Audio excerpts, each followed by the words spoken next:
ગઈ 25/9/2025 રોજ એ division police સ્ટેશને આવીને એક વ્યક્તિએ ફરિયાદ આપેલ કે કોઈ ધવલ પટેલ નામની વ્યક્તિનો એમની પર ફોન આવેલ અને કાર24માંથી બોલે છે, એની પાસે એની ફ્રેન્ચાઇઝી છે અને કોઈ ડૉક્ટરની કાર સ્વિફ્ટ કાર છે જે એમને વેચવાની છે. એટલે એ વ્યક્તિને ડૉક્ટરની કાર અપાવવાનું કહી અને એમની પાસેથી જે કંઈ કિંમત નક્કી કરી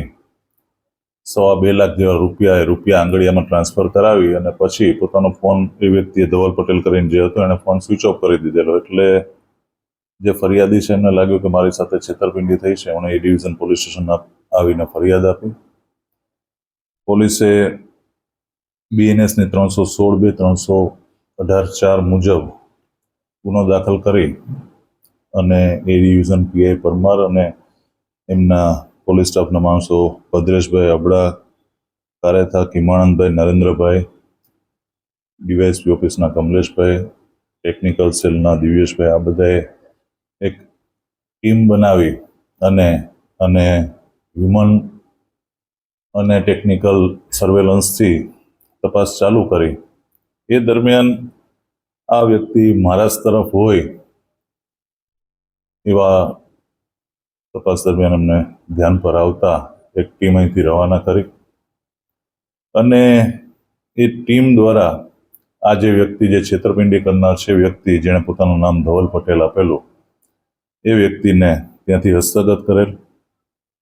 અને પછી એને પોલીસ સ્ટેશન લાવી અને પૂછપરછ કરતા એનું મૂળ નામ પિયુષ પટેલ છે, મહેસાણા વિસનગરનો રહેવાસી છે અને એની ઊંડાણપૂર્વક પૂછપરછ કરતા એ પોતે આ રીતના પોતે કાર24ની એની પાસે ફ્રેન્ચાઇઝી છે એવું કહી અને જે વ્યક્તિને કાર OLX ઉપર કે વેચવા માટે મૂકી હોય તો એની ડિટેલ મેળવી લે, તો એનો સંપર્ક નંબર અને કાર વેચનાર વ્યક્તિને એવું કહેતો કે તમારી કારની કિંમત હું વધારે સારી કિંમત અપાવીશ, થોડા પૈસા વધારે અપાવીશ અને સાયમલ્ટેનિયસલી એ સાથે કાર ખરીદનારનો કોન્ટેક્ટ કરતો. કોઈ નજીકના એ વિસ્તારના નજીકના ડીલર કે આ તે કે એ રીતના માહિતી મેળવી અને એમને એવું જણાવતો કે હું તમને કાર ઓછા પૈસામાં અપાવી દઈશ. એટલે જે કાર લેનાર છે એની પાસેથી કે પોતાની પાસે કાર24ની ફ્રેન્ચાઇઝી છે અને આંગળીયામાં જે કારની કિંમત નક્કી થઈ છે એ આપવી પડશે, તમે પૈસા આપશો એટલે 2-3 દિવસમાં તમને કાર મળી જશે. પેલી વ્યક્તિ જેવા પૈસા આપે એટલે તરત ને તરત આ વ્યક્તિ ફોન બંધ કરી દેતો અને ત્યાંથી ગાયબ થઈ જતો. તો આ જે ધવલ પટેલ છે જે આરોપી, તો એની પૂછપરછમાં એણે 11 જેટલા ગુના જે એણે કરેલા છે, અલગ અલગ ગુજરાતના અલગ અલગ જિલ્લાઓમાં અલગ અલગ પોલીસ સ્ટેશનમાં. તો એ 11 ગુના આ સમય દરમિયાન દાખલ કરવામાં આવે, અલગ અલગ પોલીસ સ્ટેશનને જાણ કરી અને બીજા હજુ 11 ગુનાની એણે કબૂલાત આપી છે. આ ઉપરાંત એની વધુ પૂછપરછ કરતા અને ડેટા ચેક કરતા અગાઉ એની વિરુદ્ધમાં આજ મુજબના આજ એમોથી 20 ગુના દાખલ થયેલા છે. એટલે આ જે 11 ગુના એને હમણાં કબૂલાત આપી છે